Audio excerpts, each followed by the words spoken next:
Hoje a igreja celebra o domingo da palavra de Deus. Na primeira leitura, nós vemos o sacerdote Esdras ler a palavra do amanhecer ao meio-dia.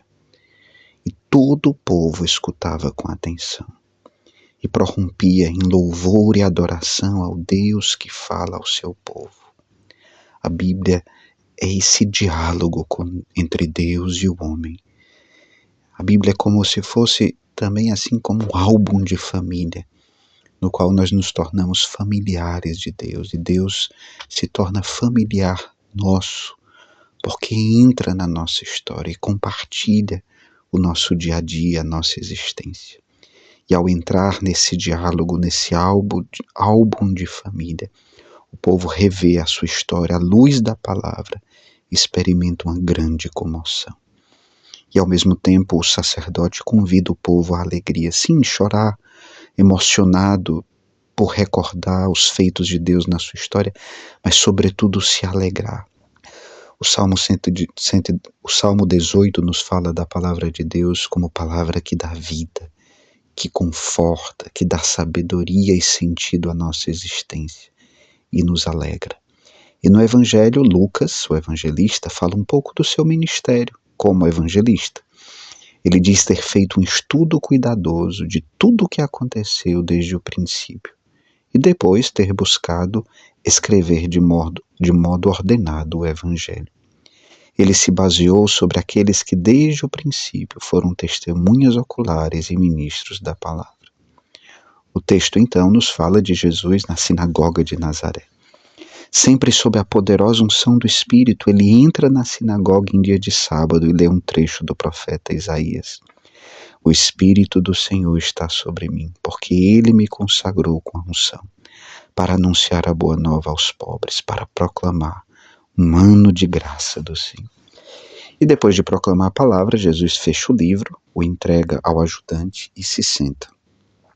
Seria como se após as leituras da missa dominical o padre se sentasse e fizesse silêncio, enquanto o povo espera a homilia. E diz o texto que todos os que estavam na sinagoga tinham os olhos fixos nele. Jesus simplesmente diz: hoje se cumpriu esta passagem da Escritura que acabastes de ouvir. Jesus é a palavra viva do Pai. Nele se cumprem todas as promessas de Deus para nós. Nele nós temos tudo. Ele é o alfa e o ômega, o início e o fim. Cristo é o hoje eterno de Deus. Nele encontra sentido o nosso cotidiano, a nossa realidade, com todos os desafios e graças. Se nós estamos nele, é Kairos, nós vivemos no tempo da graça. Nele não há contradição entre a palavra e a vida, como pode acontecer conosco. Me lembro do dia em que eu fazia o exame final da especialização em teologia espiritual, e o professor me fazia uma pergunta sobre um texto bíblico, e eu dizia: professor, eu vou responder com as minhas palavras. Ele disse: meu filho, o povo não vai precisar das suas palavras, ele precisa da palavra de Deus. Lembro também do cardeal Cantalamessa, que pregando dizia que a palavra de Deus é como vinho que nos inebria. E o grande risco que nós vivemos como sacerdotes é fazer o milagre contrário ao de Caná, o contra-milagre. Em vez de transformar a água em vinho, transformar o vinho em água, quando a nossa pregação não é sob a poderosa unção do Espírito Santo. Queridos irmãos e irmãs, deixemo-nos tocar pela força transformadora da palavra de Deus. Abramo-nos a este encontro com Cristo, que muda o curso da nossa história. E sejamos também nós testemunhas da palavra para os nossos irmãos. Louvado seja nosso Senhor Jesus Cristo.